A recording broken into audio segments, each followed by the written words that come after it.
the Badlands. Explain those Badlands. That's a hell of a name.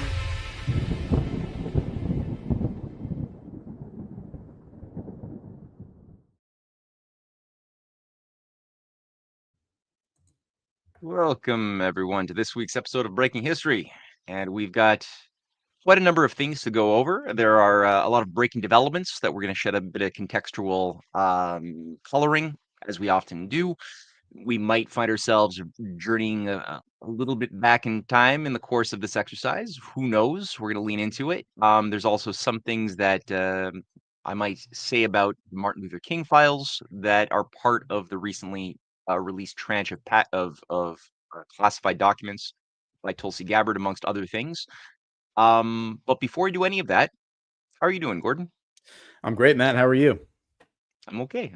Thank you. Hey, just a little housekeeping. Make sure your Yeah. mic setting is on the right mic. It sounds like you might be set to your computer mic. You're sounding a little flat.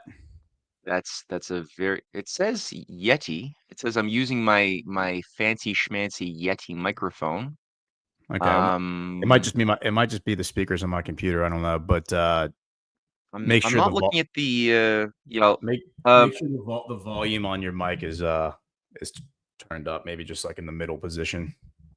Okay, I've just done that as well. Maybe if people in the comment section are able to chime in and people in the chat, just let us know if like I sound way louder than Matt, because he's not coming through very loud on my end. I just want to make sure that that's not happening everywhere. Sorry for the technical workshop. I got it.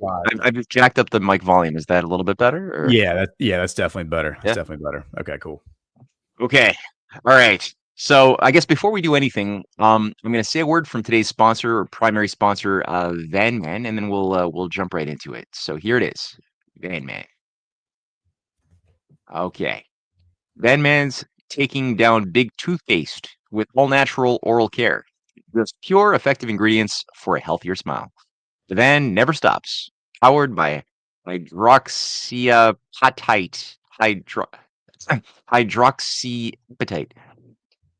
Nature's secret weapon, loaded with minerals like eggshells and bone, two of the best forms of calcium to remineralize teeth and build strong bone tissue.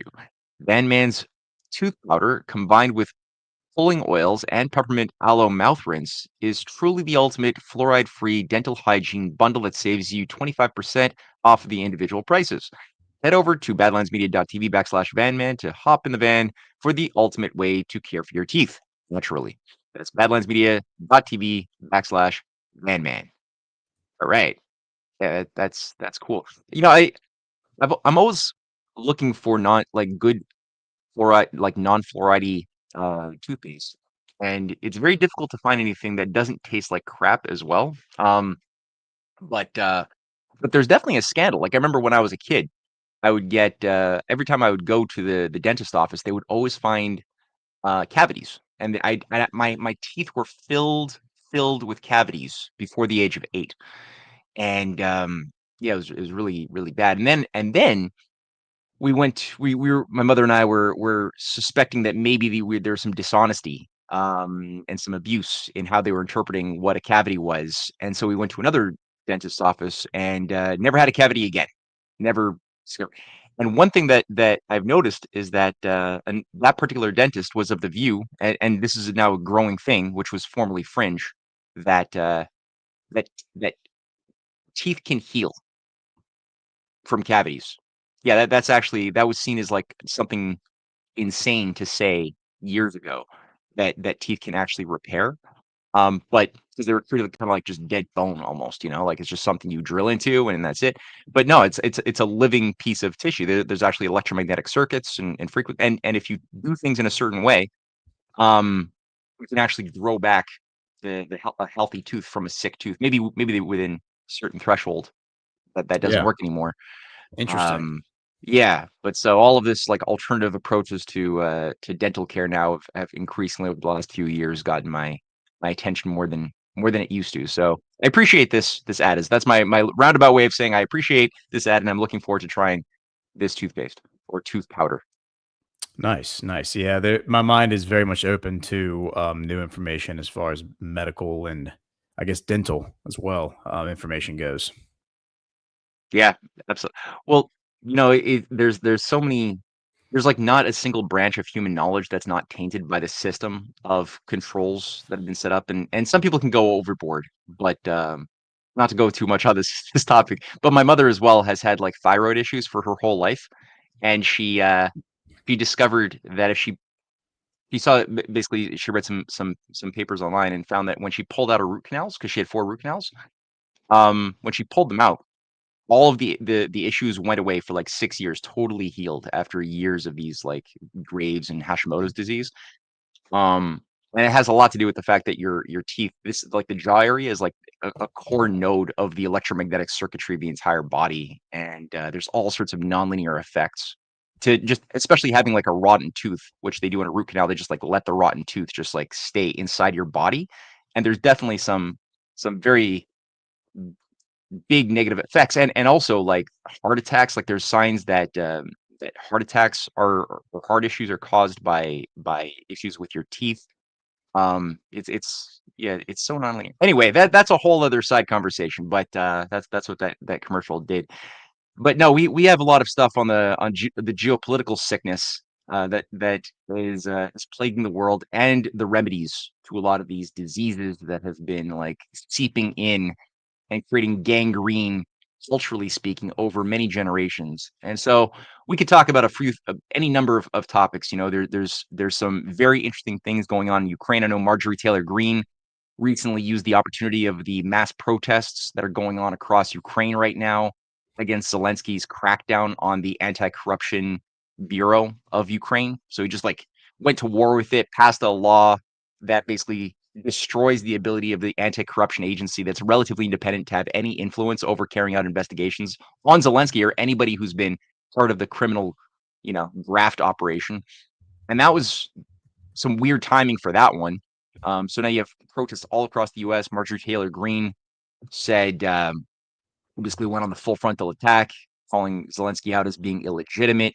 This sort of substantiates what Trump had said, earlier, that Zelensky's a little dictator, an unelected dictator who has no elections even that he granted in Ukraine over the last few years, and yet he's being held up as the beacon of democracy and one of the most corrupt countries in the world, if not the most corrupt. So that's happening. You got negotiations between the Ukrainians and the U.S. The Ukrainians and the Russians in Turkey that have begun today.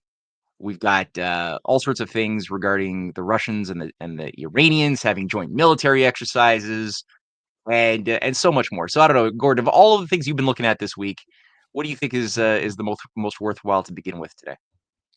Well, I think today we should start with what you were just alluding to in the beginning. Unless you wanted to start with the MLK stuff, I would say Kiev and Ukraine and Russia probably makes the most sense. Just starting with Russia, maybe. Yeah, let's do that. Okay. So, yeah, these mass protests that are unfolding in Kiev. Let me share my screen. Are interesting, given everything that we've talked about on the show between you and I and our guests. It's definitely one of those things that you side eye a little bit, because while I totally agree with the assertion that Zelensky is illegitimate and the whole government's illegitimate and has been ever since the Maidan coup of 2014, that doesn't mean that protests that against illegitimate governments are necessarily organic or are being animated by organic populism, so to speak. The CIA does overthrow illegitimate, corrupt governments in order to satiate, in my opinion, a lot of the public resentment, and then reinstalls just another corrupt government on top of it. Kind of like a house cleaning exercise in order to stave off a greater, more organic revolution, like what I would describe MAGA as being. So you're saying that you suspect that this might also be in play right now to eliminate Zelensky in favor of somebody even more corrupt, or what do you? It's not that. I'm not saying that's necessarily what is happening. I'm just saying that that's just something I think we have to keep in mind at all times. Sure. Because what will happen is, and we saw this in South America as well, a few times over the past year, is that in order they'll do it for, it seems to me they'll do it for a number of reasons. They'll do it, number one, to clean house and replace a corrupt government with another corrupt government. And there could be reasons that we don't understand. Maybe the corrupt government, puppet government, is not as compliant or as competent as they need to be in order to carry out the agenda that they're tasked with. It could also be, I think we saw in South America last year, I want to say it was Colombia. There were like uprisings against the government, and the government was corrupt, as I recall. And the uprisings, I think, were designed to make it look like the government was actually legitimate. I think I'm remembering that properly. I remember Chris Paul and I having a long discussion about this, and it was, and then that ended up being exactly what it was. And then the person who was responsible for it, I think it was an army officer, was like arrested and dragged in. So, these are just things that I think about when I look at these narratives. And here, let me share my screen up. These are things that I think about. Because as I've like observed and analyzed, particularly the Israeli government and what's happening there, it's just, things are not always as black and white and as simple as they seem. And I just think we need to understand nuance and leave our minds open for nuance. For example, another example of it would be the uprisings and protests against Netanyahu in Israel. Those may or may not be organically generated. I do think that it does seem to me that there's a lot of resentment towards Netanyahu for a number of reasons, from, the Israeli public. And there's plenty of reasons for people to be unhappy with him. Is that enough to animate them to take to the streets and surround the buildings and engage in picketing? That's the question. And there are plenty of people who are willing to do that. But the question is, are they being animated by their own motives, or is it like a USAID NGO astroturfed situation where then useful idiots pile on, and it just it's more of an organic, like self-propelled situation. So just things that I hear think what you're about. saying. Yeah, no, absolutely. Like, this is a more broad set of warnings and considerations you're throwing out there, which a lot of people, it's good that you're doing that, because a lot of people, it's true, when they see a mass, like a mob, a grouping of people that represent a democratic, human rights movement, they see them stand up against what appears to be some or another form of tyranny. Our inclination is to, support the freedom movement, whatever form and whatever part of the world, and despite the context in which it emerges. And that's often to our detriment that we do that. And it's a beautiful thing that humans do that, but we often will overlook a lot of the nuance about, like you just said, are these legitimately occurring uprisings, or are they colored by a higher level of abuse, of dishonesty by financiers like George Soros? And we already went through in a previous episode the issue of Tiananmen Square, which, when you actually peel back the narratives, find that very iconic moment in world history in 1989 in Tiananmen Square, it actually looks a lot less like a genocide that we've been all led to believe, and a lot more like a failed color revolution run by the CIA and George Soros to topple a government that was trying to avoid becoming enmeshed in a new world order. So again, very, very important to think about. And also, like, that there are sometimes throughout history good mass movements. I mean, we've seen examples when Martin Luther King Jr. was organizing his anti-imperial movement that united not just Black people, but also people of the Jewish faith, of Christian, of Muslim, of different ages, around the idea of economic justice against imperialism. Like, there was something a lot more that was very different from a lot of the Black nationalist, FBI infested movements at the time, like the Black, that the liberation movements, like the what did you have? The Elijah Muhammad sect. What were they Oh, called again? oh, The oh, Nation of Islam. yeah. Talking about Yeah. like the Black Muslim movement, like that whole thing. Yeah. The Nation of Yeah, Islam movement was a Nation of big one that Islam. Yeah, that was like run by the FBI. It had like a weird Gnostic inner core where the leader could believe that they were receiving messages from aliens, and there's even like videos of various leaders who would come out actually saying that they were getting messages from aliens from the beyond to carry out their fight to carve out an Islamic nation within the United States just for black people alone. That was a weird one that Martin Luther King and Malcolm X had to contend with when MLK yeah, broke from that. yep. And the FBI also had their informants, their agents, their provocateurs infiltrating all sorts of these groups, including the Stokely Carmichael group. The Black Panthers had a ton of infiltrators that were trying to radicalize it, turn it violent, and so you had like illegitimate types of approaches where you see the signs and fingerprints of intelligence agencies. Then you have like legitimate human driven movements around the type that Martin Luther King or Charles de Gaulle were leading when de Gaulle had called for the French population to take to the streets when there was a military fascist coup by the secret army organization that was trying to kill him, and we were trying to defend the idea of keeping French a colonial nation to suppress the Algerians. And the only way de Gaulle was able to stay in power during the 60s was to call upon the French people to stand up and block streets to prevent the tanks, to prevent the secret army organization from being able to come in and take power, which the population did. So that was good. And now we've got this thing with Zelensky, and it's a weird one because Zelensky is clearly a puppet of the West and corrupt as sin. But is it possible that he's just so ineffective at this point at carrying out the task that was set for him that perhaps a population is being deployed in order to reset the guy and bring in somebody more useful, or is this a legit thing? I don't know. So what's your take on what's going on in general Well, no, right now?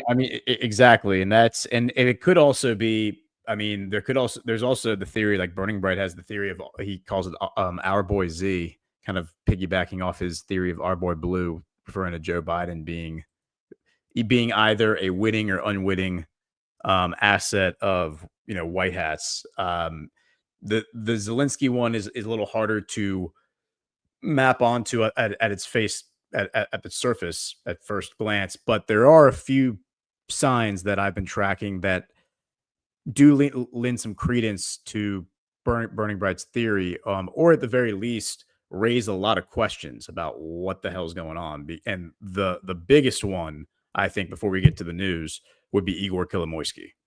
And I think that's a name that a lot of people have heard over the past several years. Igor Kolomoisky, of course, being the Jewish billionaire, Ukrainian Jewish billionaire. I think he was a mayor of a city in 2014, but basically funded a lot of the Maidan coup in 2014. He was out there like on the front lines, like picketing with like the megaphone.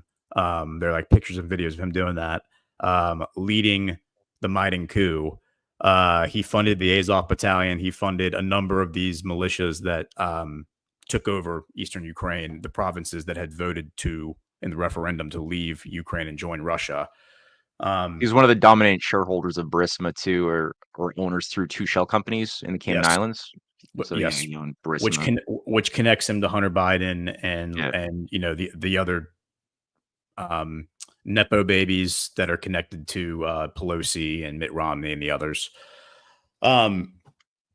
But what's interesting about Igor Kolomoisky is that he's been in prison in Ukraine since October 2023, which is a very interesting dynamic. He also had his citizenship, and also before we get there, he owned a television studio, like a production company. He was a media mogul in Ukraine, and he is the one who created Zelensky. He gave Zelensky his career.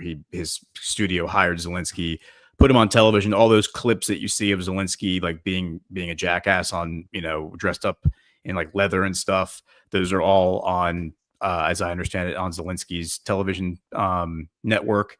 He also plugged him in as the lead actor in a show that I think was like the #1 show in Ukraine, at the time. I believe Zelensky came into office in 2018. It was either 2017 or 2018. And the show that he was on prior to that, he was like, the premise of the show was he was a high school history teacher who ran for the presidency of Ukraine and then became president. And so he was kind of like this unwitting. Have you ever? Yeah. Have you ever seen an episode of that? I think it was Servant of the People. Yeah, Servant of the People. I've never seen it. No, I mean, I've seen. I saw the first episode. I've seen promo materials for it, but Yeah. I've never actually watched it.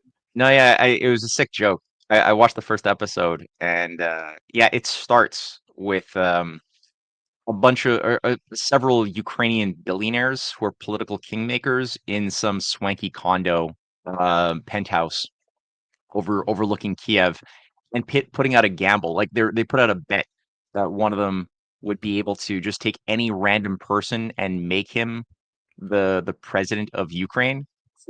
And the bet's accepted, and this billionaire, who is basically Kolomoisky, uh, goes and fields a bunch of talent, and they find this video that some student uploaded of their teacher ranting about corruption in Ukraine, ironically, who happened to be the character Zelensky was playing, who's a high school teacher.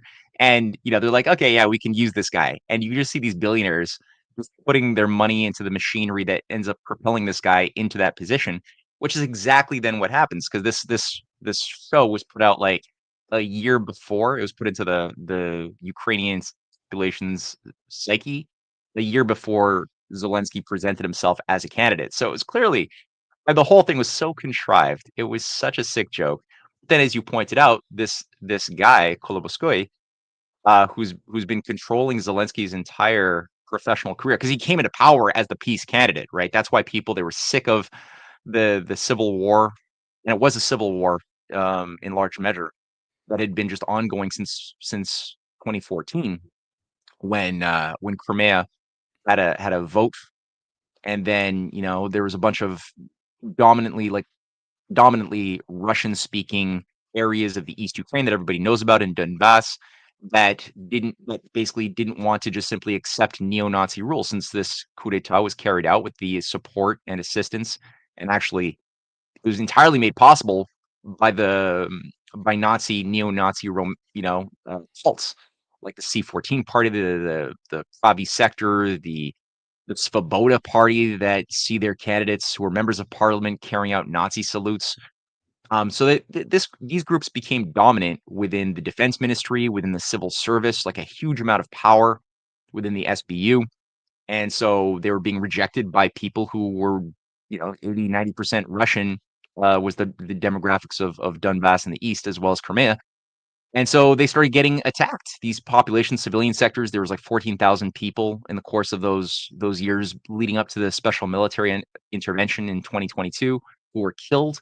Again, a lot of it was targeting civilians, and the population in the West was not happy by and large, and they wanted some peace, some dialogue with Russia.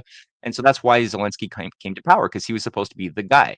But then very quickly, he was brought into line. He's even Jewish. So everyone was saying, well, he couldn't possibly be fit for the neo-Nazi forces in Ukraine. He must be different. And that didn't last long before his true colors came out. But like you said, Kolomoisky, I can't never pronounce his name, ends up going to jail in 2023, despite all of his power. He's like an Israeli citizen. He's got a citizenship for Cyprus, for Russia, like a fourth one too. Like, this guy's a billionaire. He runs the airlines, Ukrainian airlines, and the entire infrastructure that managed the airlines, which would have been necessary to manage the shooting down of like the MH17 jet, as a passenger jet in 2014 that was blamed on the Russians, as well as the Ukrainian flight that was departing Iran in January 2020. That again it was part of his infrastructure. That thing was a baked in part, and that was what the Iranians were induced, probably through radar spoofing carried out by Anglo-Zionist, God knows to what degree, but there was definitely some radar spoofing that was deployed onto the Iranian radar operators that identified this plane as an incoming missile, which they shot down, horrified to discover it was one of Igor Kolomoisky's jets. Killed everybody on board and almost created a case, an excuse to go to war with Iran 5 years ago. So this guy goes to jail in 2023. So what's going on? So you're saying that you think that Zelensky might have played a positive role in getting this guy in jail, or was that done despite Zelensky? Well, and that's the question. Is like we don't quite know, but here's what we do know. Like here's the things that are at least being reported and appear to be real. So according to like the official narrative, let's start back in February 2023. Ukrainian authorities raid home of billionaire Kolomoisky. And actually, if we go back before that, we go to the Washington Post in 2020. This is the Washington Post. Ukraine blocks oligarchs' bid to regain bank and clears ways for international funds. It says after weeks of wrangling, Ukrainian lawmakers Wednesday effectively blocked a powerful oligarch from regaining control of his former bank, potentially unlocking a $5 billion loan package from the International Monetary Fund. With the economic crisis triggered by COVID-19 threatening to slash Ukraine's GDP by nearly 5%, according to the government's estimate, Ukraine desperately needs the IMF funding to deal with the pandemic and reboot its economy. The new law targets one of Ukraine's most powerful oligarchs, Igor Kolomoisky, co-owner of Privatbank, the country's largest lender, nationalized in 2016 after $5.5 billion of its assets disappeared. Court action by Kolomoisky to recover Privatbank is ongoing, but the law passed Wednesday, known in Ukraine as the anti-Kolomoisky law, makes it impossible for him to regain control of the bank. The new law prevents former owners of banks that have been nationalized after insolvency from regaining their assets. So this is the first move, as far as we can tell, as far as I could find, against Kolomoisky. And it says down here, the passage of the law and the IMF package it unlocks were seen as a crucial test for Ukraine's president, Volodymyr Zelensky, a former comedian whose popular TV show, Servant of the People, aired on Kolomoisky's TV station. His former association with Kolomoisky led to questions on whether Zelensky would be able to steer the bill through the parliament, where many members of his party named Servant of the People after the TV show. That's insane, by the way. Like his political faction that he ran as part of to become president in the multi-party system was literally named Servant of the People after the television show that he was on. Opposed the law. And that party, as I just said, opposed the law. Yeah. So if we jump forward in time to that article that I was just showing, which is right here. Ukraine authorities raid home of billionaire Kolomoisky. This is February 1st. Ukrainian state security officials searched for the home of billionaire businessman Igor Kolomoisky on Wednesday, what several media outlets said was an investigation into possible financial crimes. The Security Service of Ukraine, SBU, did not immediately reply to a request for comment about the reports, and Kolomoisky could not be reached for comment. A senior governing party official confirmed Kolomoisky's home had been searched, as well as that of a former interior minister, but did not state the reason for the search.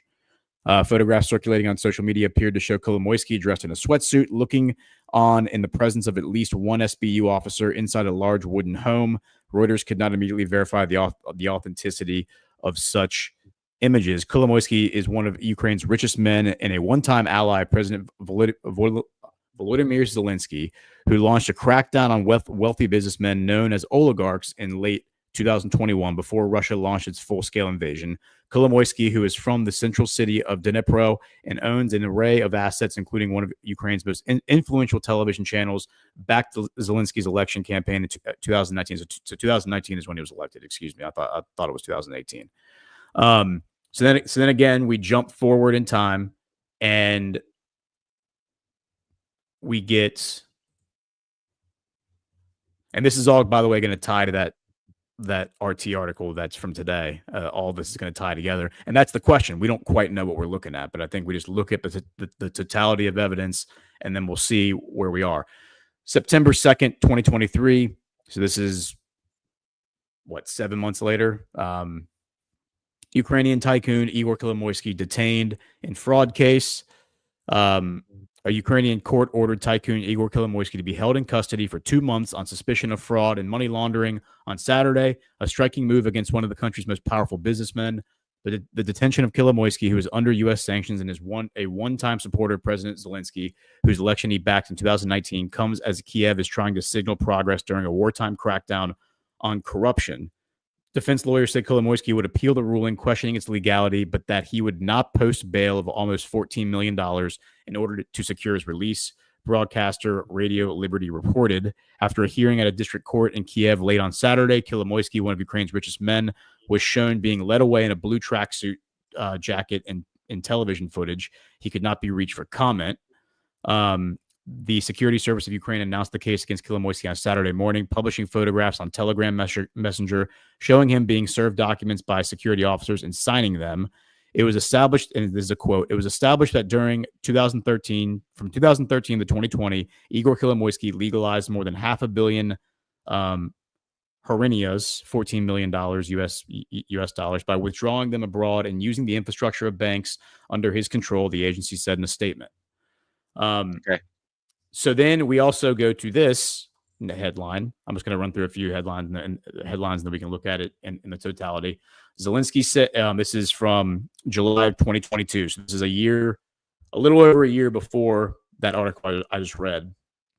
But it says from Times of Israel, Zelensky said to strip 3 Jewish oligarchs of citizenship, all hold Israeli passports, Igor Kolomoisky and 2 others, major backers of Jewish causes, also have strong patriotic credentials. So president's reported move puzzles some observers. Now, the reason they're doing this is because these are considered the 3 best, as it says right here, the 3 best known Ukrainian oligarchs. And it says dual citizenship is technically illegal in Ukraine, but is widely tolerated in practice. I recall at the time, because I was tracking all this in real time in 2022. Obviously, like this is after the invasion. I recall that it was actually tri-citizenship. That's how, as I remember it, that tri-citizenship is actually illegal, not dual citizenship. But I went and checked, and I found this from says dualcitizenshipreport.org. It says dual citizenship in Ukraine not allowed. And then when you read the fine print, it actually says in some cases it is allowed. Like if you're a child who's born to 2 parents from 2 different countries, you are allowed to retain both citizenships. It really says more of like if you are trying to naturalize as a citizen and become a citizen of Ukraine, you have to denounce or rescind your old citizenship in order to become a citizen of Ukraine. That's the argument that's being made here. So Igor Kolomoisky, just to be clear, at the time was a tri-citizen. He was a citizen of Israel, Ukraine, and Cyprus. I believe born in Ukraine, became a citizen of Israel, and then became a citizen of Cyprus. And my understanding of the benefit there is that the pattern that I can recognize from a lot of these Ukrainian oligarchs is that they become a citizen of Israel so they can send their money. They can open up bank accounts in Israel, send their money to Israel, buy up like failing businesses, launder their money using the banks in Israel. And then because the banking laws there are pretty lax, and then send the money from there to bank accounts in the Cayman Islands, Switzerland, or Cyprus is actually another place, as I understand it, where the banking laws there are very, very private and protect the account holder, much like Switzerland or the Cayman Islands does. So that's the pattern that I'm seeing here. So as far as why he would have those 3 nationalities. So in 2022, he has the Ukrainian one stripped away from him by Zelensky. Again, 6 months later, his office is raided. 7 months later, after that, he's detained. And I actually saw an article last night because I was looking into this last night. I think as recently as May, he was. I do have an article here saying that from February 2024, where he petitioned for his release because he still hasn't gone to trial yet. And the court said, no, you still have to remain in pretrial detention, but we're going to reduce your bail from 2.65 billion Ukrainian dollars to 2.4 billion Ukrainian dollars. And in this article, it's saying that $69 million USA reduced to $63 million USD. So little strange, but I guess down here it says The district courts imposed a preventative measure on Kolomoisky on September 2nd, remanding him in custody for 60 days in Dnipro with the option to post bail initially. There we go, set at over 509 million Ukrainian dollars, which is 13 million USD. This bail amount was later increased. So it looks like it was increased from 13 million to 240 million. And then that was a week later. And then a week after that, he was charges were added. It says he would face additional charges for embezzling, which added the 240 embezzling over $240 million and then misappropriating another $150 million. Can I add one thing here? Yeah. Because 3 hours ago, something interesting just happened. I'm just going to show the screen here. So keep in mind, so we had the law, which was passed, was it 24 hours ago or so, which resulted in two bodies that were behind the crackdown on Zelensky, on Kolomoisky and all of these billionaires you're talking about. The name of these two bodies that have been sort of reined in. One is the Anti-Corruption Bureau that was set up in 2014. And so far in the last 24 hours, 70 raids by the SBU has been carried out on these bureaus, 14 arrests. The way that they're using as the language since the law was passed is that these are agents of Russia who have infiltrated Ukraine, and so they're doing that. The other one is the State Anti-Corruption Prosecutor's Office, which has also been shut down and reined in. Now the official national prosecutor, the Prosecutor General, gets control of both of these things. They have total veto power over these formerly so-called independent bodies. How independent they are, I don't know, but they did put the ball into motion with Zelensky. It seems with Zelensky's collaboration to crack down on these oligarchs. Now this Prosecutor General has full control over them and can take over cases, bring cases to various courts, friendly or unfriendly, and they're no longer independent agencies anymore, and they're being sort of so there's that going on. Now in the last 3 hours, I'm just going to show something here quickly. Yeah. I'm going to add this to stage. Oh, I can't add to stage. That's okay. Here you go. Or can I? Okay. Oops. Whoa. Right. Just select the tab that you want to share. I got it now. Can you see it? So this is the. Is this from today? This is from today, from 3 hours ago. The National Anti-Corruption Bureau of Ukraine has completed its investigations into businessman Igor Kolomoisky in a case involving the misappropriation of 9.2 billion. I don't know what UAHs are from Privatbank. That's the bank he owns. So basically, they finally ended. What's the verdict? There is no verdict. Now they're sending it to trial. So the investigation has been going on for like 2 years. And they're now saying the investigation is over. And I think what appears to be the language in this text, and again, this is just 3 hours ago, implies it says, in addition, Kolomoisky, former Privatbank CEO, and this other guy, Dublet, and 4 lower-level managers have been named as suspects in the case. Kolomoisky remains in custody.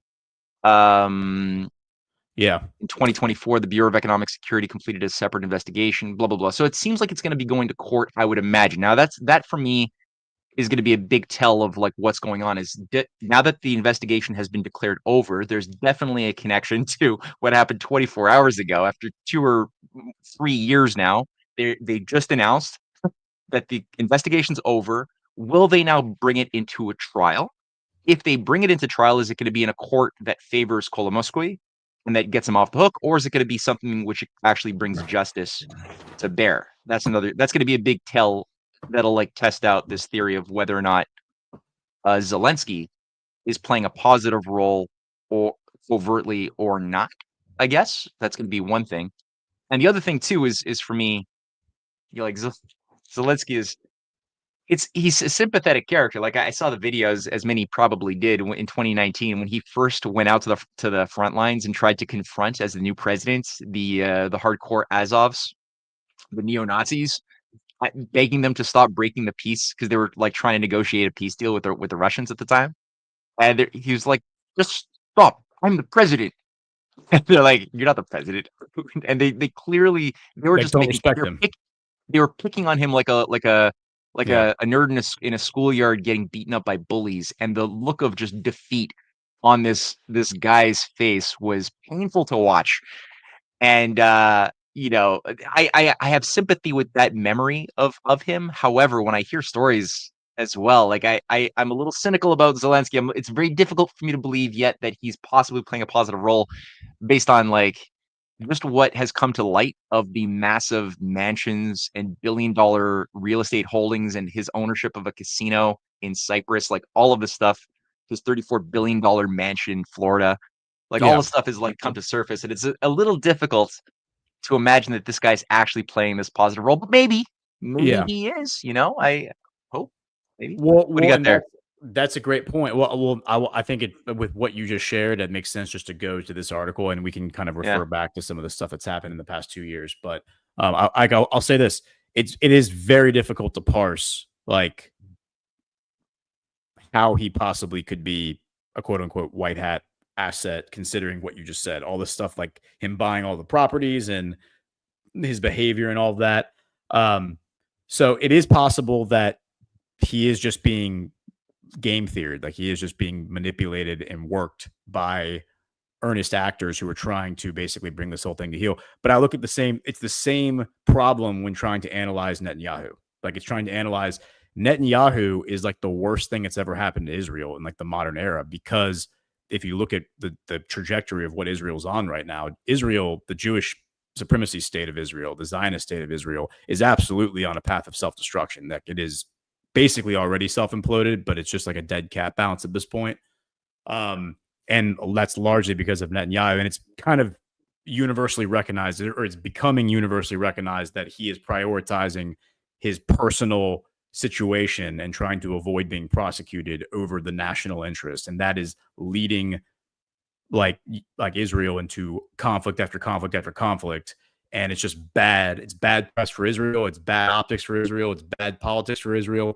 But it's also bleeding out their economy, and it's forcing businesses and citizens to leave the country because they don't want to be drafted into the IDF, or their safety or whatever.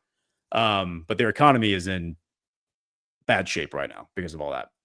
So with that said, like I don't believe that Netanyahu is a quote unquote white hat asset. There are others who do forward that theory, and that's fine. They could be right. But bringing it back to Zelensky, he doesn't necessarily have to be like a quote unquote white hat asset to be the guy, to be the agent that is destroying Ukraine. And I think that we should appreciate the fact that if anybody else were in charge of Ukraine right now, maybe Ukraine wouldn't be in as bad shape as it is. Like maybe those people would be able to keep it between the lines a little more and kind of maintain more of an equilibrium that would allow this forever war against Russia to play out on a longer time scale. But it seems like this television character Zelensky he's just such a clown. He's just like so overtly a clown.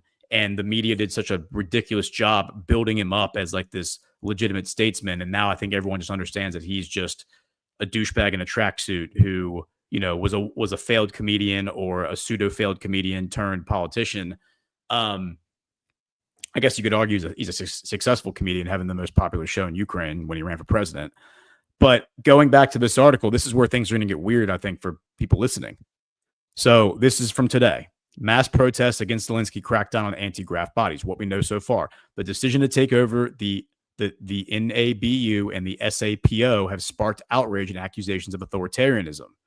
Hundreds of Ukrainians took to the streets across the country on Tuesday to protest Vladimir Zelensky's crackdown on anti-corruption agencies. The campaign is seen by many as an authoritarian push by the Ukrainian leader towards consolidating power. The National Anti-Corruption Bureau, NABU, which is the one that you just cited in that other article, and the Special Anti-Corruption Prosecutor's Office, SAPO, were placed under executive oversight following security raids on the NABU, with Zelensky suggesting that the anti-corruption infrastructure was subject to Russian influence.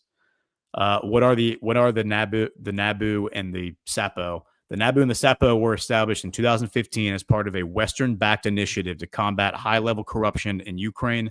Both agencies were seen as crucial conditions for EU membership talks and continued Western financial assistance. The NABU has also played a critical role, or a key role, in investigating corruption in the Ukrainian military and procurement schemes. While the agencies were designed to operate independently with support from the US, UK, and EU, local media suggests that they have links to the US Democratic Party. How did it all start? Tensions escalated following recent NABU investigations into politically sensitive cases, including a probe into former Defense Minister Rustem Umerov, former Unity Minister Alexei Chernyshov, and former Vice Prime Minister Olga Stefanishina. Earlier this week, security officials raided the NABU and SAPO, reportedly without court warrants and at the behest of top Zelensky aide Andrei Yermak.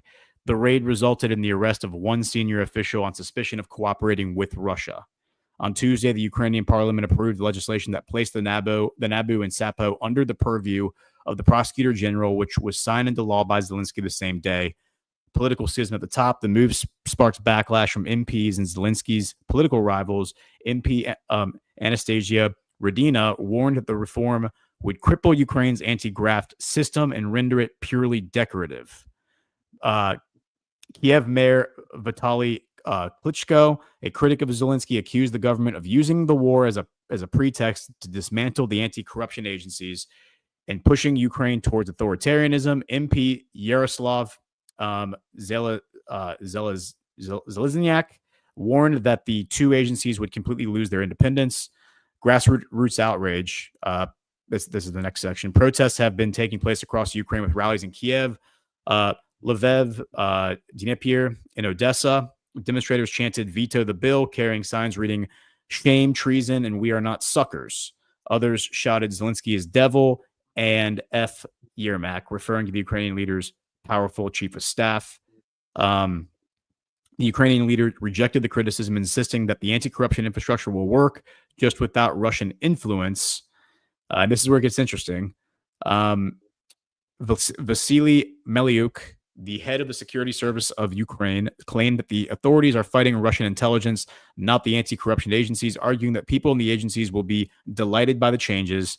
Prominent MP Yulia Tymoshenko said that the move would shield the country from colonialism and Western influence. And then the next section.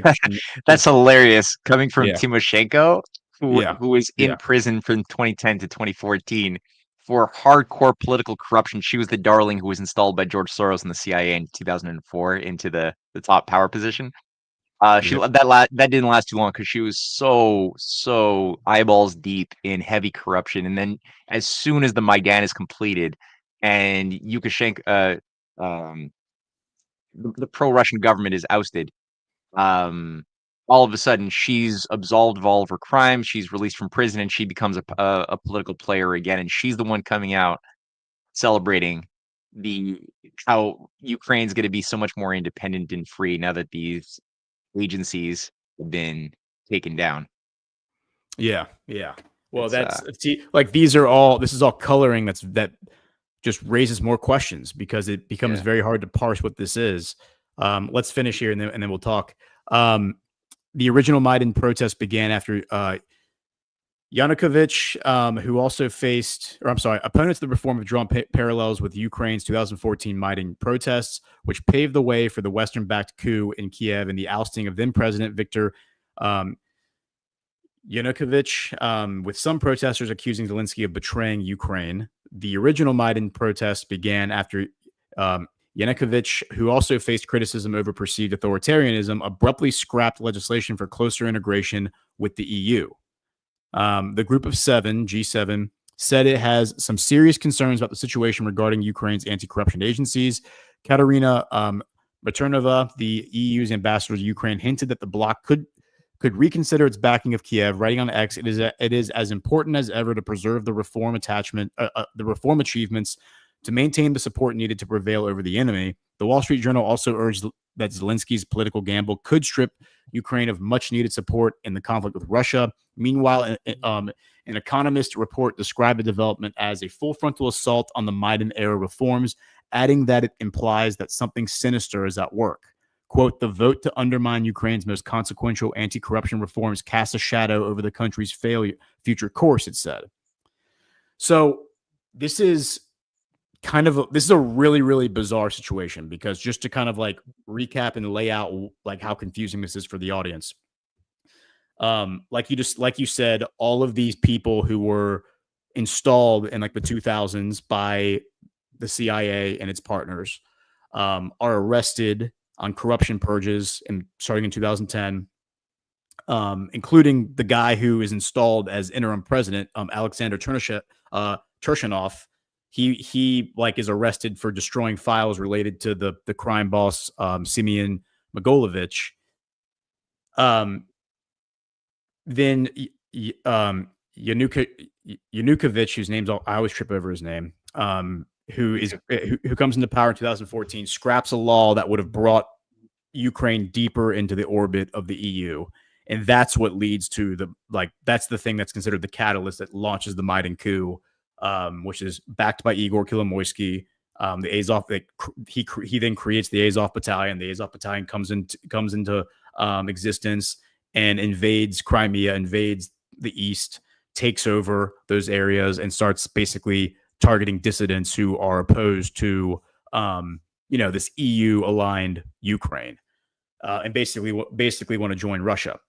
They then create these offices, the NABU and the SAPO, anti-corruption agencies, purportedly in 2015. And then Zelensky becomes president in 2019, right? He's backed by his old friend Kolomoisky, and he has the quote unquote perfect phone call with Donald Trump. People forget that one of the reasons Donald Trump was impeached twice, right? They tried to impeach him twice. And one of the times they tried to impeach him was because of the quote unquote perfect phone call he had with Zelensky, where they accused him of pressuring Zelensky to go after the prosecutor or go after the situation related to Joe Biden and Hunter Biden, where the prosecutor was investigating Hunter Biden. And then Joe Biden picked up the phone and said, if you want this money that's supposed to be coming to you, you better fire the prosecutor. And they fired him. And so the Congress. Yeah, you know what? Here, let's just quickly listen to that just to have a little trip down memory lane here. It's a 30-second excerpt from this fantastically revealing moment of, I guess, lucidity from Biden at the Council on Foreign Relations. Here it is. Sound. Oh, that helps, eh? Lower right-hand corner. Go back to the tab. Lower right-hand corner, there's a little sound icon you have to click. No. Oh, yeah? Go back to the video. In the lower right-hand corner of the video, there was okay, I'm on it. A speaker icon that was X'd out. Okay. All right, here we are. We're good for it this time.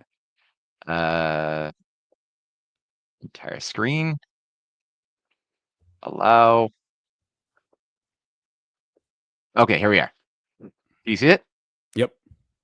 Right. Turn it up. There you go. Now do it. Are you sharing your audio? Send me the link. Never mind. Anyway, it happened. Yeah, it happened. It's okay. It was the famous quote where he says, "Son of a bitch." He says, "Son of a bitch." He fired the prosecutor. All right, and that was, I believe, 2015. I think that was either 2015 or 2016 that he said. I thought it was really 2016, but yeah. Yeah. You're right. It could have been. It could have been 2016. So anyway, getting back to the timeline, Zelensky comes in, has the perfect phone call with Donald Trump. They try to impeach Donald Trump over the perfect phone call. The following year, that Washington Post article that mentions the government blocking Igor Kolomoisky's bid to regain control over his bank. Now, how much is Zelensky involved in that stuff? That's the question. Because it doesn't explicitly say, like in this Washington Post article, it does not explicitly say that Zelensky's involved in any of this stuff. I guess my question is does the president of Ukraine have the ability to pardon Igor Kolomoisky? Right. This article from the Times of Israel explicitly says Zelensky stripped the three oligarchs of their citizenship. Right. So that certainly points the finger at Zelensky as the guy who did it. And then there's another situation that I wanted to bring up, which was this one. And this is from February of this year. So this is from, 5 months ago. And it says Zelensky slaps lifetime sanctions on Poroshenko, Kolomoisky, and Medvedchuk. And so Poroshenko, for those who are not familiar, the guy in the middle is the president who they installed. The Maidan coup happens in February 2014. They immediately install Alexander Turchinov, who was arrested in 2010 by Ukrainian special authorities for destroying files on his crime boss friend, Simeon Mogilovich. They install that guy temporarily for like 4 or 5 months as the interim president of Ukraine. Then they organize elections in June of that year, and they install, but through an election, Poroshenko. So Poroshenko becomes president prior to Zelensky. Okay. And then you have Kolomoisky here on the right, and then this other guy, Medvedchuk. Lifetime sanctions on all three.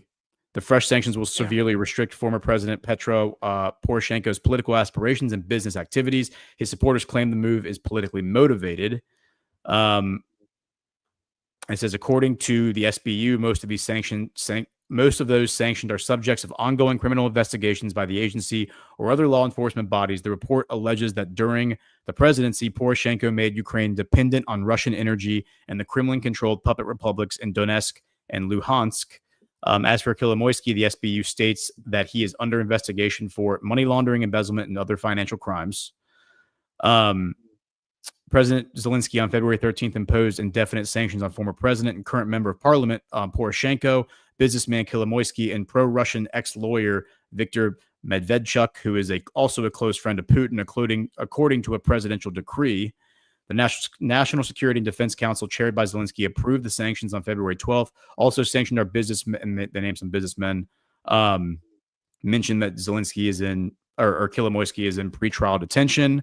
The decree imposes 17 restrictions, including asset freezes, a ban on trade operations, and revocation of state awards. It also halts capital withdrawals, blocks transit through Ukraine, and prohibits economic and financial transactions involving the sanctioned individuals.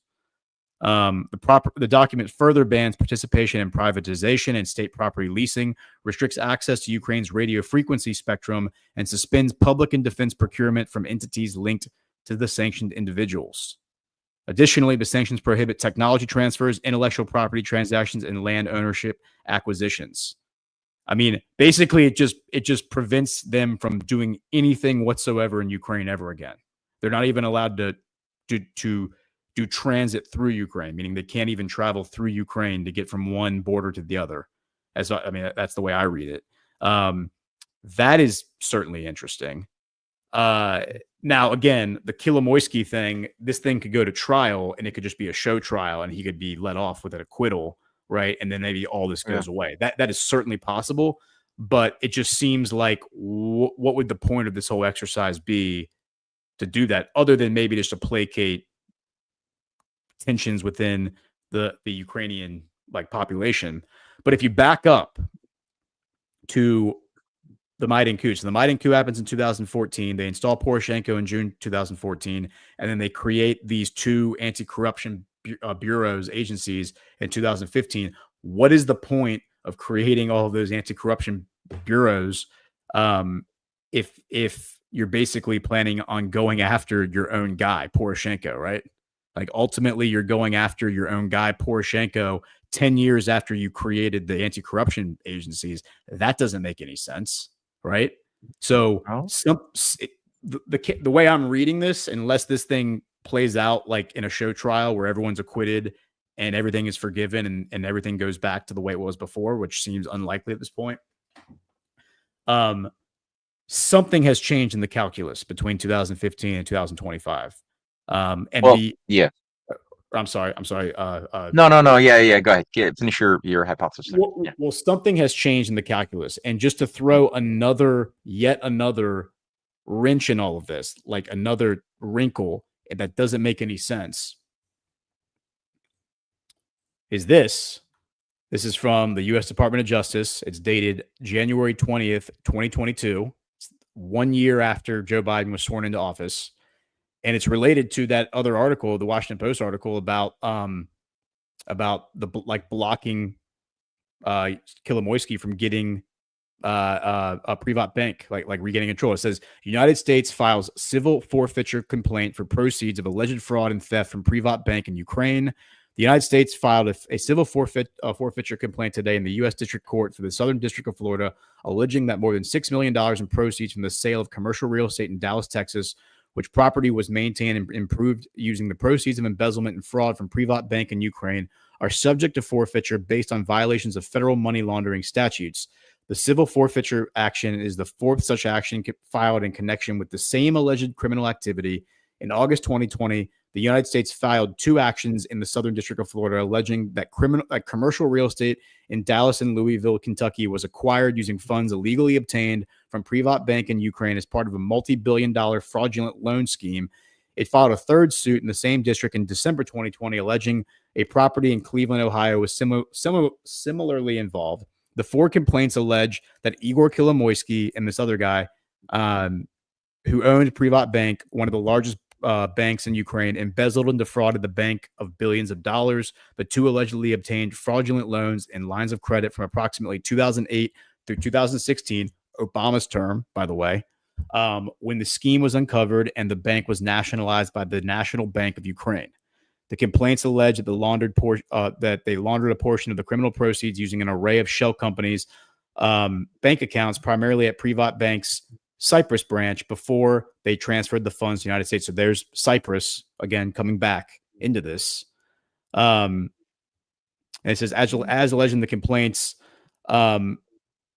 these 2 other guys who were associates of Kolomoisky operating out of offices in Miami created a web of entities, usually under some variation of the name Optima, to further launder and misappropriate the funds. They purchased hundreds of millions of dollars in real estate and businesses across the country, including commercial towers located in Dallas, which are subject of this action, as well as the office tower in Cleveland, a Louisville office tower known as PNC Plaza, and the Dallas office park known as the former CompuCom headquarters. So, and these are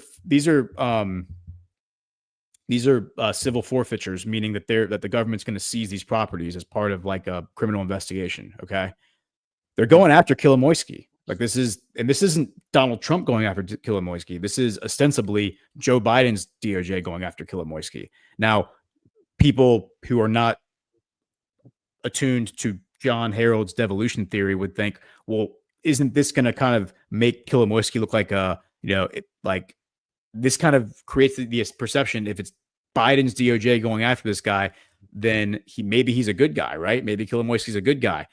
I would argue that maybe the DOJ, maybe this is devolution proof, and maybe this is, like a devolution adjacent activity, like continuity of government from Donald Trump's first term to his second term, going after Kolomoisky, who is throughout Biden's term sitting in prison because he's arrested a year after this happens. A year after this is filed, he's arrested in a year and a half after this is filed, he's arrested in Ukraine. And then for almost 2 years now, he's been sitting in a jail cell waiting on pretrial detention.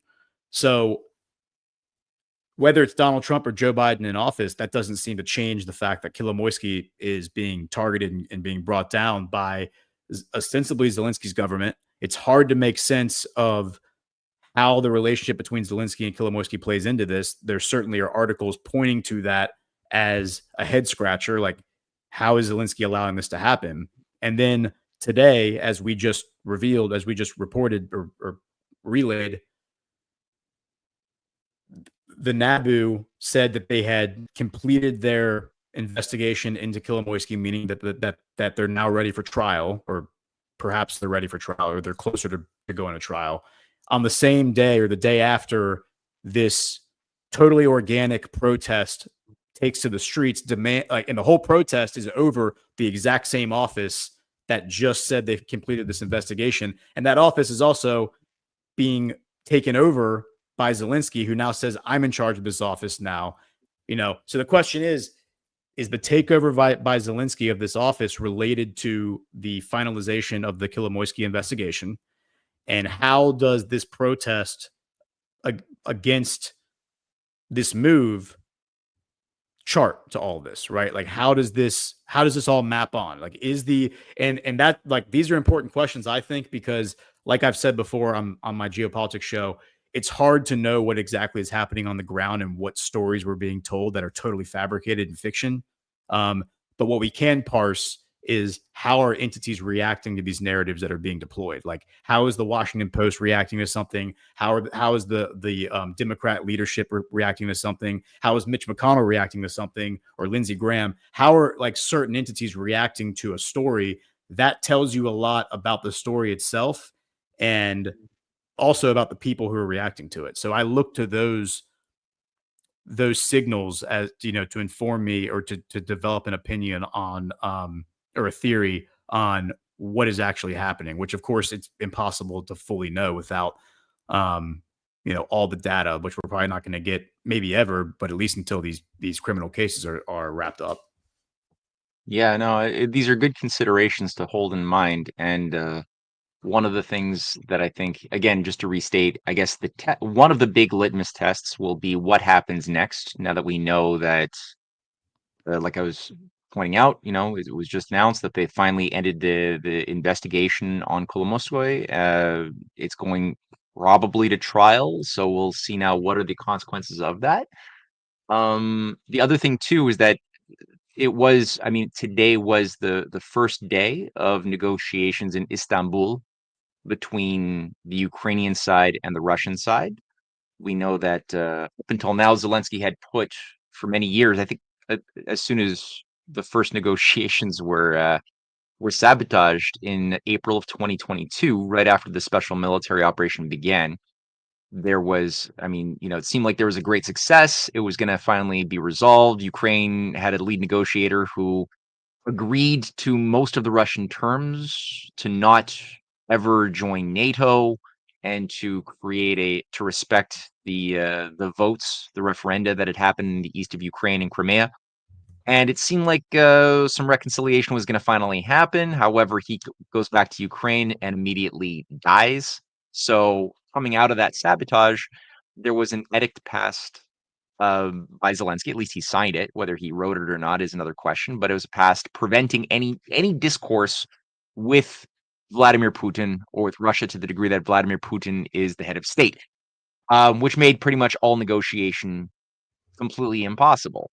So you had that go on, but then all of a sudden, now that you have these mass protests, you got this law passed, the reining in of these agencies that were created in 2016 or 2015 on corruption. All of a sudden now another anomaly is the Zelensky team, or Zelensky deploys and sends a team of negotiators to Turkey to talk with the Russians.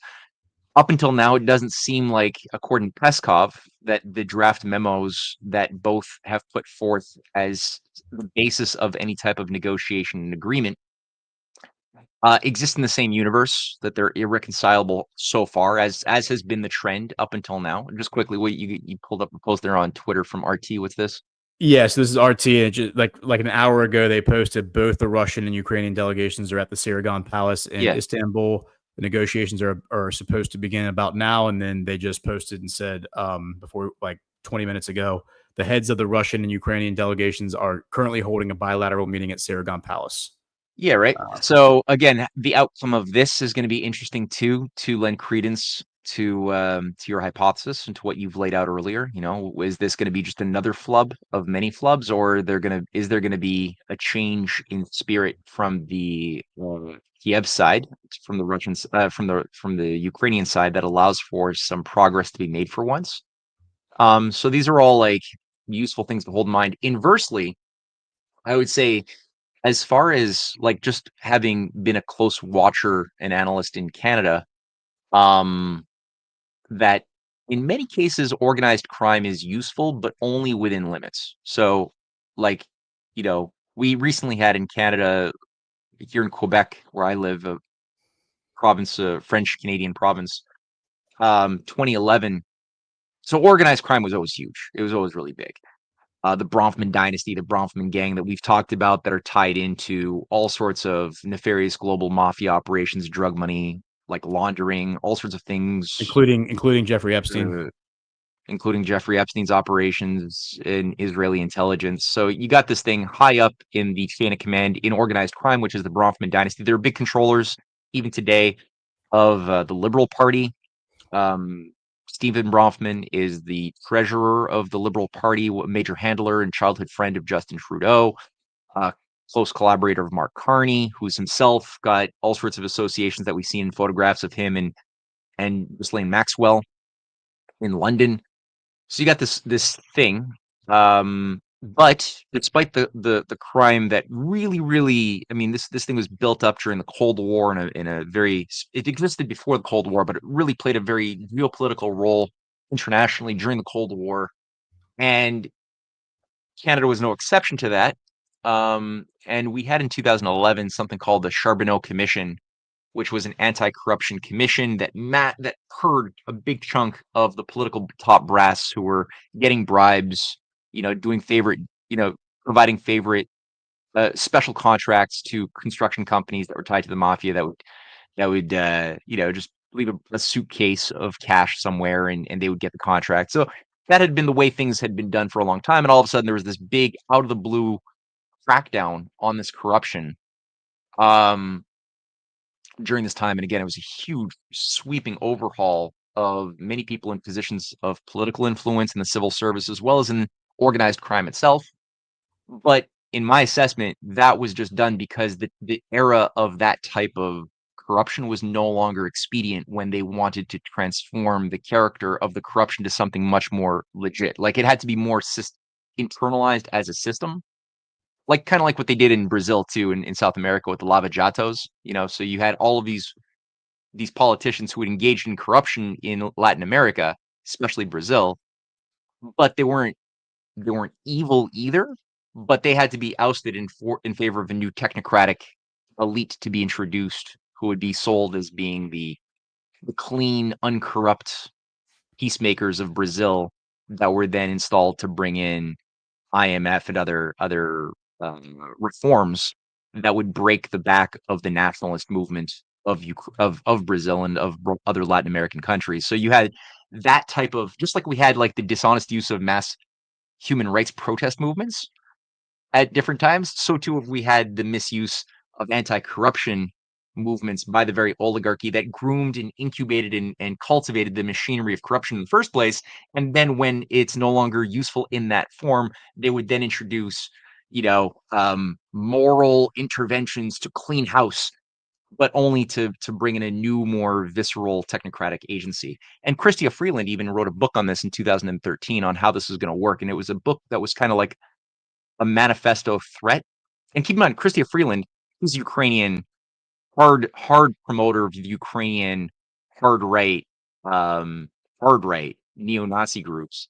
Grandfather that she adores was one of the top collaborators of the SS in Ukraine back in the day in World War II, who ran this big biggest news media outlet back in those days. Was run by her grandfather, who was given then sanctuary after the war was over in Canada to rebuild, the family dynasty in a certain way. And her mother became one of the drafters and collaborators of the first generation color revolutionaries who did the Orange Revolution in Ukraine. And her mother, Chrystia Freeland's mother, co-drafted the first Ukrainian democratic constitution in 2004 after that Soros CIA color revolution. So Chrystia is just carrying out and continuing the family business. But she's also close friends when she was working at Reuters, as a pseudo journalist. He became very close friends with not just George Soros, but all of the Ukrainian oligarchs, Kolomoskoy, all of the Russian oligarchs who were pushing for overthrowing Putin, and Eastern Ukrainian oligarchs more generally. She was so closely in bed with all these guys, possibly literally as well as figuratively. And I say possibly because I don't have evidence, but there's reputations out there. And one of the things she wrote in this book, that was a 2012 book, right before she goes into politics in the wake of the Charbonneau anti-corruption inquiries into the Liberal Party, especially in Canada in 2011, 2012. She writes this book called Plutocrats. And her thesis is that in the new world that we want to bring into being, there's good plutocrats and bad plutocrats. And how she defines, and it's a very threatening thing to all of the bad plutocrats who are out there. She said, a good plutocrat, how do you know a good versus a bad one? A good plutocrat, she writes, is a plutocrat that follows the technocrats, that's willing to take a major financial loss during a reset. but they will abide by the ethics and the norms being set by the managerial technocrats. The bad plutocrats, which are, speaking to the class of who have economic power in the world, that a lot of that economic power of those of the business community around the world was developed through during the age of globalization, liberalization, and other things. The bad plutocrats are the ones who don't want to listen to the technocrats. They're the ones who want to engage in dirty finance, in things that involve building infrastructure, industries that pollute nature, that offset, that undo the green agenda. And the technocrats, their job is to create a world order centered around degrowth, stasis, mass surveillance, under the guise of forever war against terrorism and ecological protection, to measure our social credit behavior and other things. So that's the technocrats' job. So those oligarchs, those plutocrats that abide by that, they're good. They can be allowed to exist. The bad ones who want to do their own, who want to self-preserve, keep doing business deals, who those are the bad ones. They have to be iced out. And it's very threatening. And then she's brought in to become a handler of Justin Trudeau the year that he's made the head of the Liberal Party, or just before that, he becomes the head of the Liberal Party and then quickly rises to be inserted as the prime minister in 2015. And again, she's been like a manager. Now today, she's the vice premier, the vice prime minister of Canada under Carney. But again, she's a Rhodes Scholar, just like that guy. When we saw that Joe Biden clip, he was speaking at the Council on Foreign Relations. That's a Cecil Rhodes Milner think tank in America. And the guy who was sitting right next to him, that was the head of the CFR at the time, whose name Richard, I'm just forgetting his name, but he was a Rhodes Scholar. Chrystia Freeland got into power over the seat that was given to her by Bob Rae, a Rhodes Scholar, who was the former head of the NDP of Canada. All of these creatures are Rhodes Scholars who are all pushing a sort of idea of a managerial elite that would run the world following the edict of Cecil Rhodes, right? So that's an important thing to just hold in the back of the mind too, whether it's in Europe or wherever, which involves at some times using organized crime to undermine a nation state, to keep the necessary aspects of systemic corruption, drug flows going, narco-terrorist financing growing. You need the organized crime, but once the job is done and the nation state is adequately weakened and destroyed, it's too troublesome to keep it in that form. You got to either legitimize it, suck it in, and just erase whatever is not cooperating properly, whether in the business community or whether in the criminal community, whatever the case may be. So there's that aspect. So again, I'd like to see, I'm going to withhold judgment, and we'll see what happens with the hearings, and we'll see what happens with these peace negotiations, if they're going to go anywhere or not. Yeah. We'll just have to wait and see. So there's a few more data points I wanted to introduce, because I think all the points you make are very sound, and really what you're describing is a limited hangout combined with a controlled opposition dynamic. Yep. So like you're creating a limited hangout, and then the limited hangout becomes the controlled opposition dynamic. And a great example that I think most people listening to this, people at least who are American, who have been invested in politics for the past 15 years, would recognize the Tea Party, right? The Tea Party came in response to Obama. T standing for taxed enough already is what the whole premise of it was. And the idea was to basically fiscal responsibility. It was kind of a pseudo libertarian movement. There are a number of the guys from that movement are still in Congress, but in hindsight, I would say that if it didn't start as a controlled opposition limited hangout, it certainly was co-opted and turned into a controlled opposition limited hangout. But I think if you look at a lot of the super PACs and the NGOs that were giving those guys money, those super PACs and NGOs have nefarious ties. You go look at their origins, and particularly the one that was funding Thomas Massie. If you look at, I forget what the name of it is, like One Path or something like that. They were also funding Ted Cruz. They were also funding all these hyper-Zionist Republicans, but also funding Thomas Massie, who was anti-Israel. And the whole thing just stinks. The whole thing to me is just fruit of the poisonous tree, and I don't trust it. And the fact that, you know, Ron Paul got the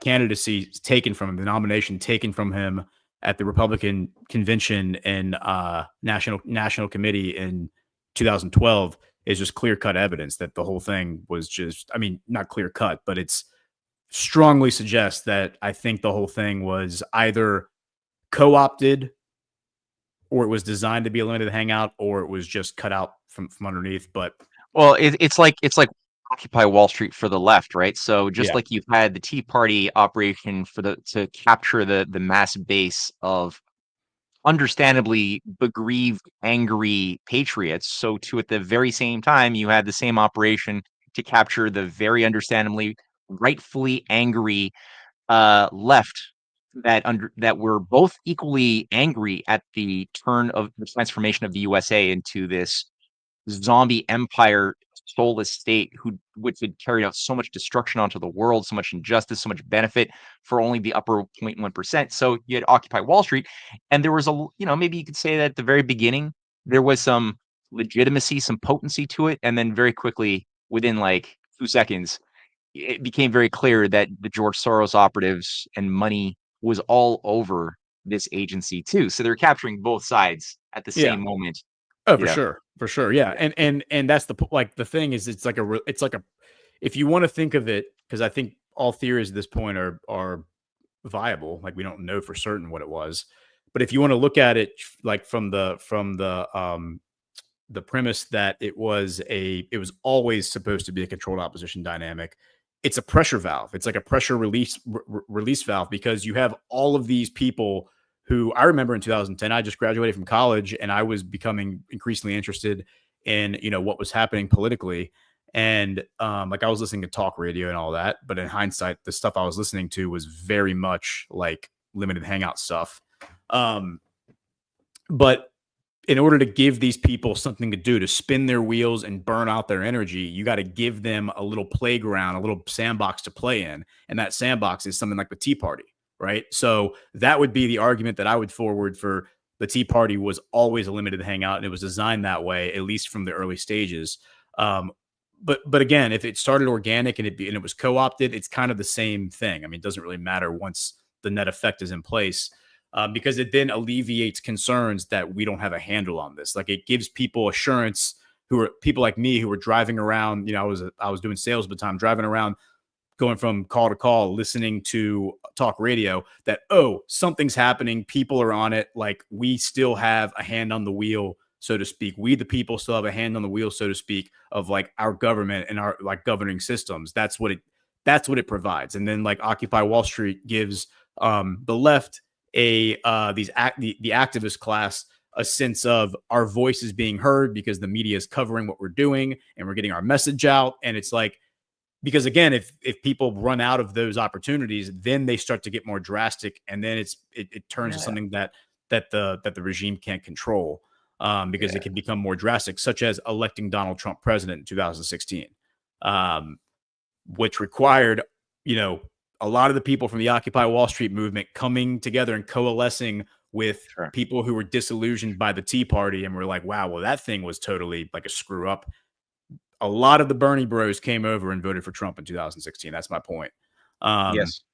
But I want to share this data point, because this is another really interesting, just like the timing of this. So yesterday, while that protest is materializing in Kiev, while Zelensky is taking over, and by the way, the protest is, the official reason for the protest is because Zelensky took over those offices, right? No mention of like this investigation on Kolomoisky being wrapped up. That's not being mentioned in any of these articles that I'm looking at. On the same day, President Trump, the headline reads, Trump questions Kiev's use of U.S. aid. The president has suggested that billions in cash his predecessor, Joe Biden, gave away may have been embezzled. Let's just listen to the clip rather than me try to... Sure. Wait, what happened to the... Hold on. I just had it, and... You got to be kidding me. It's not just me. dude. Yeah, is there? Here I it is. Here it is. right now Here it I'm is. still Sorry. okay. I opened up some more tabs since then, and that's why Yeah. I wasn't the right tab. All right. Let me play this because I'm worried if I play it through RT, then the sound isn't going to go through. The European, if you look, the European countries essentially will be buying our equipment, paying 100% on the dollar, and then they're going to distribute it to where they're going to distribute it, which is going to be to Ukraine or whatever. But they're buying it, so we're not going to have the expense of giving away. Biden gave away $350 billion worth of equipment or cash. Worse than equipment, cash. So we want to find out about that someday, I guess, right? But they were supposed to buy their own equipment, but I have a feeling they didn't spend every dollar on the equipment. But they are brave. Look, they're fighting a hard fight, and we're no longer going to do that. Our great companies, we make the best military equipment in the world, and our great companies are going to be selling now, and they'll be using it. So even those people that don't want to be in the war, and I'm one of them, but even those people are saying, "Wow, that's pretty good." That's pretty good. So they'll be able to defend themselves, and we will no longer be paying for it.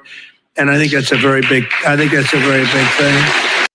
Yeah. So he insinuates that money was being embezzled. Last thing, this is like, we have to laugh at this woman, Yulia Skiridinko. She's the new Ukrainian prime minister. This is from yesterday. She dismisses concerns about widespread graft amid a clampdown on oversight agencies.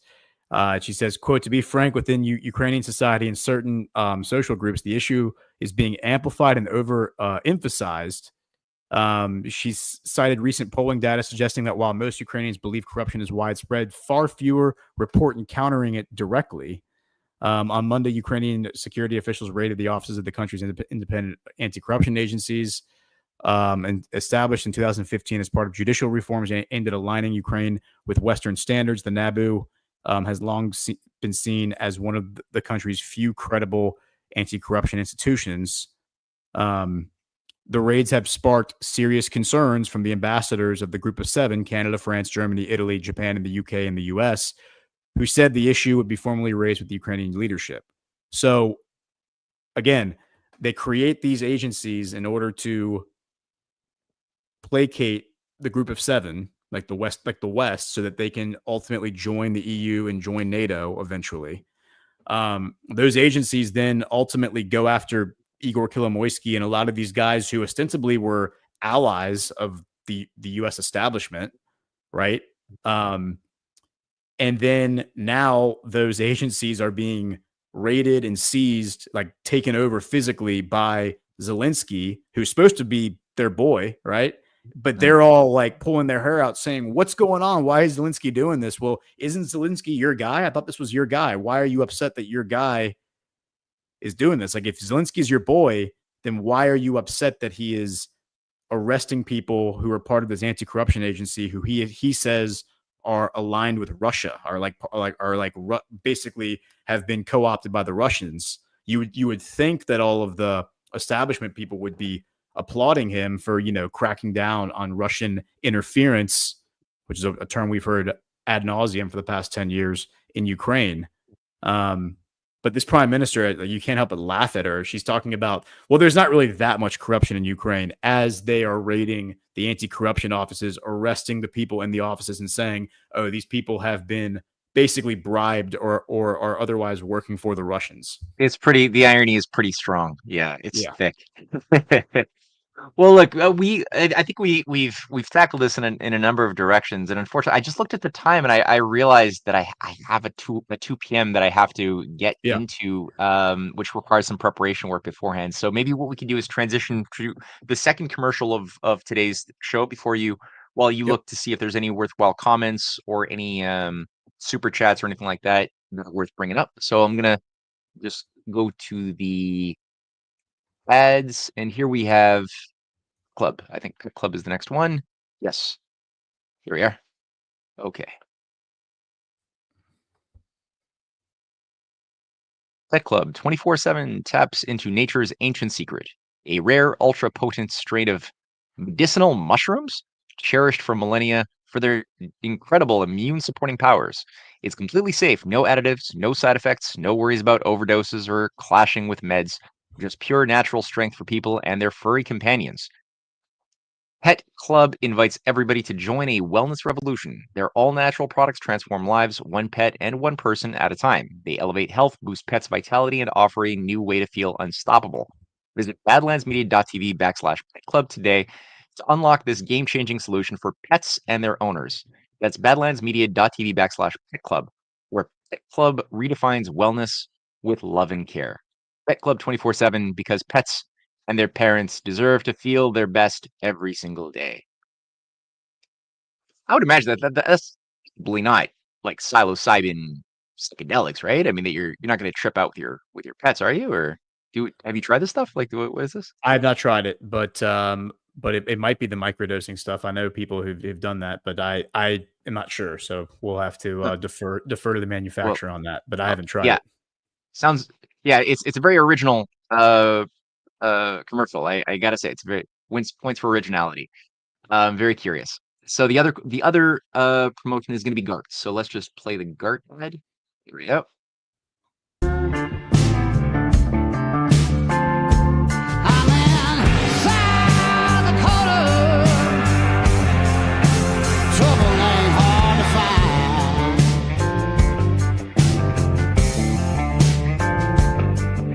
Can't make it to Deadwood? No problem. Join us virtually for the 9th stop on the Badlands Great American Restoration Tour. Streaming live August 15th through 17th from legendary Deadwood, South Dakota. Experience GART from anywhere with our exclusive virtual live stream ticket. Your pass unlocks front row access to lively discussions and the premiere of Codex 9/11.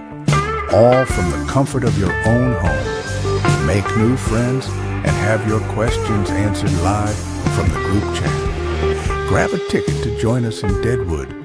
Visit badlandsmedia.tv/Deadwood and get your pass today.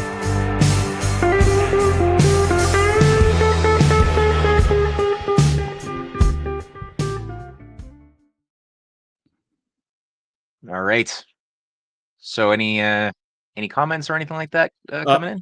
There are a few rants that we'll read before we get there, because I want to wrap up with those. Worth noting just two things that just popped up that are definitely notable to our conversation. One is that this is posted by Barak Ravid. It says Israeli Foreign Minister Gideon Sa'ar met Ukrainian President Zelensky in Kiev and asked him to designate the IRGC as a terrorist organization. So this is more of the merger of the Israel-Ukraine wars into a single conflict. And I mean, I think we take in mind what we've also been through with Joaquin in last week's conversations as well, of the Azerbaijan-Armenia operation, which is also in some weird way getting absorbed into that process of general chaos, but integrated chaos as well, with systems of control that sort of transcend the entire Eastern like the Caucasus and Eastern Europe, where in the soft underbelly of Russia, that provides sort of the bridge geographically between Ukraine and Israel. Turkey's definitely got its fingers deep in these things. I think also Armenia just announced Azerbaijan just announced that small corridor connecting Azerbaijan mainland from the small little enclave is now completely given over to, or will be completely given over for 100 years to a U.S. Private firm, which will take something like 40% of the profits. Azerbaijan gets something like 30% or something like that. And you got this thing, which we know the Iranians, the Russians, the Chinese are all very concerned that this could threaten the viability of the north-south transportation corridor, as well as just provide a beachhead. Because I mean, a lot of this goes over Iranian territory in that little precarious zone, but it could also provide a beachhead for other attacks from a number of different ways we can't really go into in this conversation. So yeah, I think what you're saying though, that's the key, that there does seem to be more integration into this very, very interesting zone, which has always been on the British Empire mindset since the 19th and even 17th century, but especially the 19th century. um, with Palmerston and Mackinder's development of geopolitics as it is, conceptualized today, as a game theory sort of closed system of power projection and managing diminishing returns and getting people to fight each other in forever wars by promoting bigotry, paranoia, ignorance between neighbors, and then getting them to develop victim mentalities about how each other caused one another grievances at different times in the past that you could then utilize and weaponize to create military conflicts forever when people have that mindset. So, Yeah. Mhm. yeah, we could see that definitely unfolding as a formula right now. Yeah, and then this other development, which is much more notable. This is I've seen that I saw multiple people posting about this, but I wanted to get a more official source before I jumped on it. But this is from one Jewish state, which has one of those yellow check marks. It says it looks like David Friedman is the one running it. David Friedman is the former ambassador to Israel under the first Trump term. If that's the same David Friedman I'm thinking about. It says, breaking for the first time since 1967, the Knesset just passed a declaration on applying Israel's sovereignty over Judea and Samaria with a broad majority. That would mean the West Bank. That means they just voted to annex the West Bank. 71 voted yes out of 120, coalition and opposition together. We hope that this declaration will soon lead to real policy making. And Smotrich has been saying that the minute the Knesset does this, the administration is already in place. The infrastructure is already in place to take over the governing systems of Palestine and make it part of Israel. So I think we're going to see that happening very aggressively here in the next few weeks / months. And this is going to create some real problems for Israel. I think this is, again, when you're looking at Zelensky, when you're looking at Trump, when you're looking at Netanyahu, the thing that I see, there's the same thing is happening in both cases.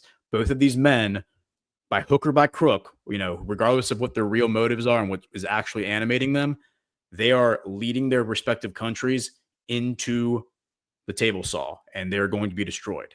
And I am not certain at this point that Israel is going to exist when this is all over, or not because it's going to be wiped off the face of the earth, but because as a political entity, I think it is going to basically self-implode, and there's going to be no appetite left to support it. The same with Ukraine. I'm not sure if Ukraine's going to exist anymore. I think that Ukraine might be cannibalized by Russia and the other surrounding nations, Poland, Moldova, and I think Hungary. All of them have former lands that are now considered part of Ukraine. Yeah. So absolutely, anyway. everyone's looking at their cops right now to get a piece of that. Yep. But go on. I'm sorry. Finish your thought. I was going to say 2 rants, but because I know you need to get out of here. But if you have any thoughts, yeah, no, I definitely. Kissinger said it best back in 2012 when he was asked, and I always cite this interview. What do you see as the future of Israel in 10 years? And his answer was, in 10 years there will be no Israel. Yep. And he was speaking to Israeli journalists as well, and they were so confused because he devoted his life to advancing the interests of Zionism, and then all of a sudden you have this guy, this grandmaster strategist, all of a sudden say something like that, and they asked him to repeat and elaborate on what he meant, and all he said is, "I said it once, and I will not say it again. In 10 years, there will be no Israel." Now, his time frame was a little bit off, but it does seem to be that that is the orientation, especially that's become more apparent in the last 2 years or so. Is that part of the formula though? Like for me, that's my trepidation, right? Is this been baked into the very foundations of Israel as a state when it was conceptualized, created by a bunch of anti-Semitic fascists affiliated with Lord Milner and the Cecil Rhodes Roundtable movement back in the early 20th century, who co-authored the Balfour Accords? That Balfour was also a part of the same grouping. So was it always baked into the design, or has there been at different times something legitimate that has provided patriots something to work with that can legitimize and bring vitality and to this part of the world that's contaminated with very, very bad ideologies of chosen people bigotry and stuff? That's for me. I hope I've seen it, signs of that at different times, and we've talked about this to death, right? The Yeah. Yitzhak Rabin Arafat combination, the revival of sort of a healthier spirit of Zionism based on a pro-labor, anti-imperial idea of respecting your neighbors and working together for a common good and a common end. That seems to be something that we've seen at different moments spark up, but right now I'm not seeing a lot of that. So I don't know. Yeah. I don't know where this is gonna go. It seems to me that like what Kissinger was getting at was that maybe the plan for like the Black Hat plan was to provoke the other countries like Iran, backed by Russia and China, to destroy, like to bomb Israel and to destroy Israel kinetically, right?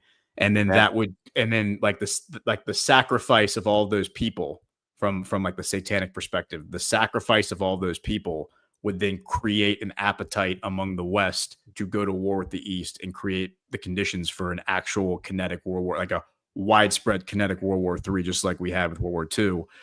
It seems to me that has not materialized. This desire to bomb Israel out of existence, while that has been rhetoric for a while from certain places and people, that is not materialized. And I think that's the rug pull that is really frustrating the Henry Kissingers of the world, is that why hasn't Iran bombed the crap out of Israel yet and created the appetite, like sown the appetite of war among the American people and Europe. And I think the longer this goes on, the worse it is for those people, for the Kissingers and the people, the nefarious backers of Israel, because Israel is the one who looks like the bad guy. And I think eventually that Israel is just going to have to be dissolved, because it's just such a nuisance and such a problem. And obviously the zealots who are in charge of it now have no desire for peace. They just want to bomb and kill everybody in their path and take their land as part of their religious doctrine, everything they accuse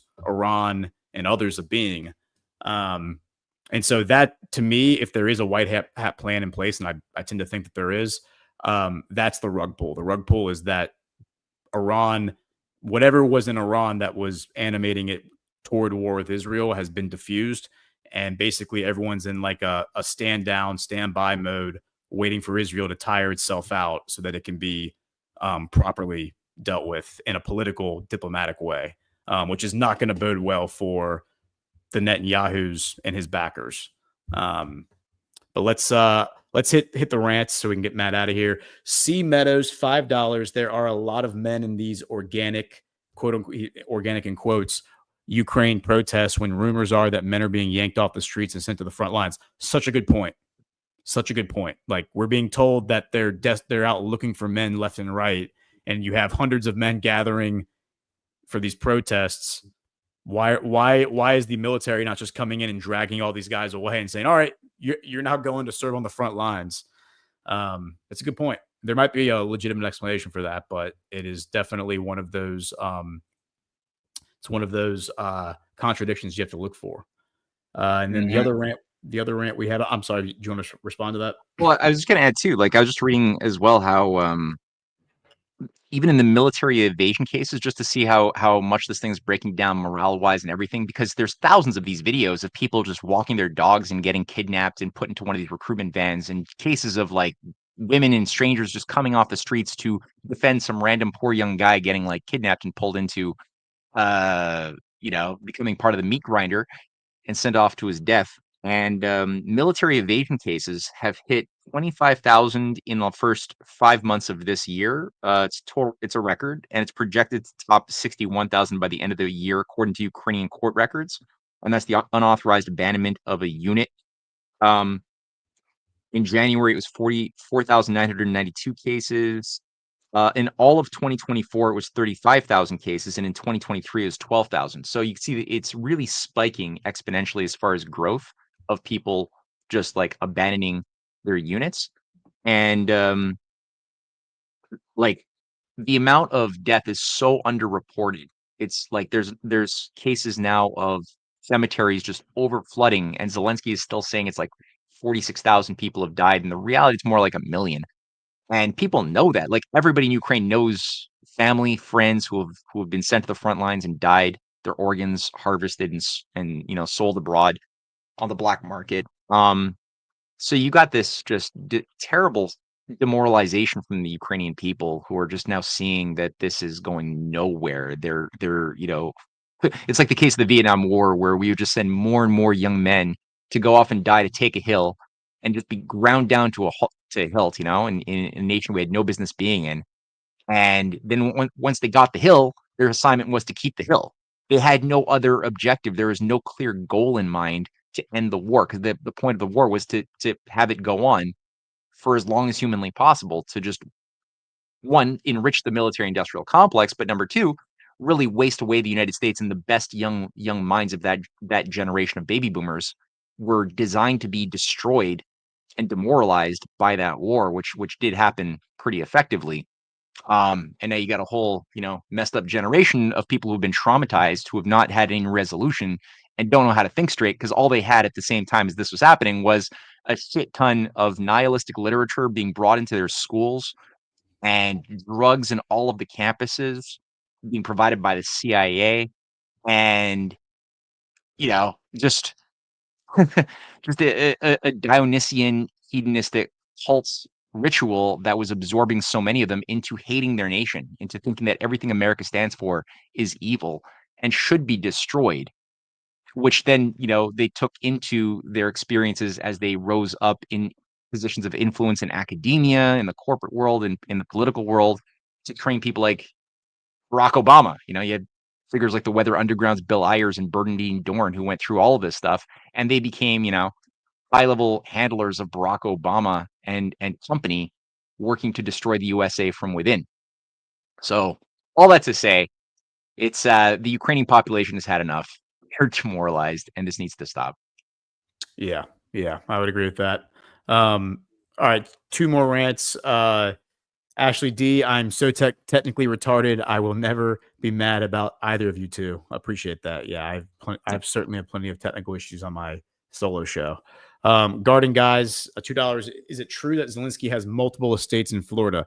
That's what's been pretty widely reported. I've heard enough public figures say that, and people report that you would think that Zelensky, given the optics of it, would file some lawsuits if that was not true defamation suits. But yeah, like I shared, I noticed that comment in the Rumble chats, and I added a link, but I realized that as I scanned through the link, it's not the best link, because it's basically, there's been a lot of effort that has been made by crisis managers from the fact checker world to try to put a wet towel on that fire.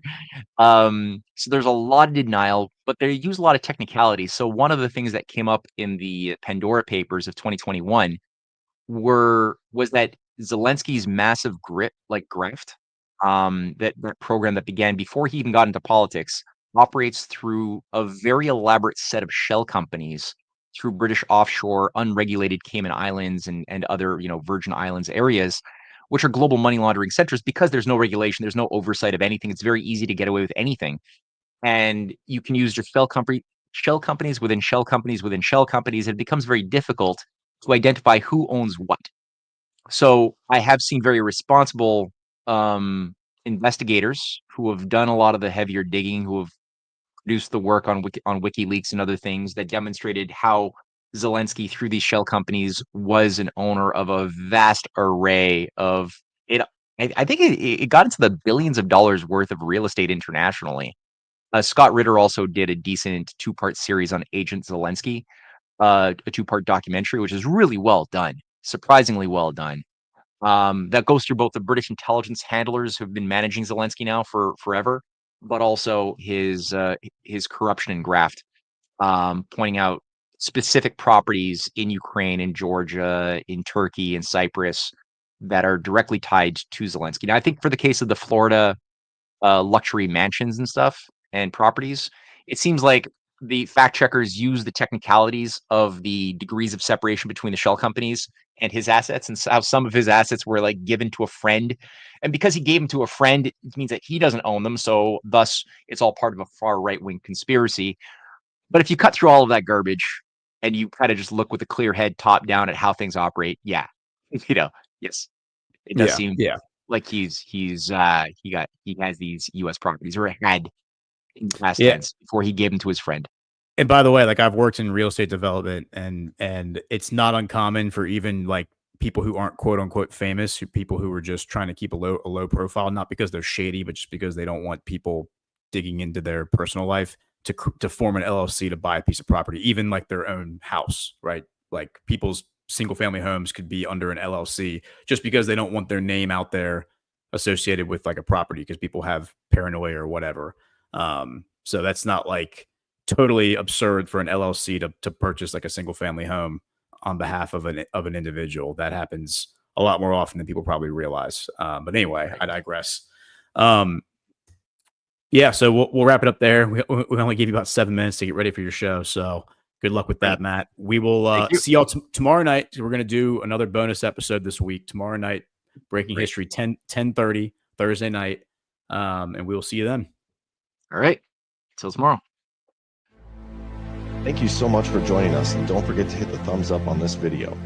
And a special thank you to all of our advertising partners. Please remember to shift your dollars to support those businesses that support Badlands Media.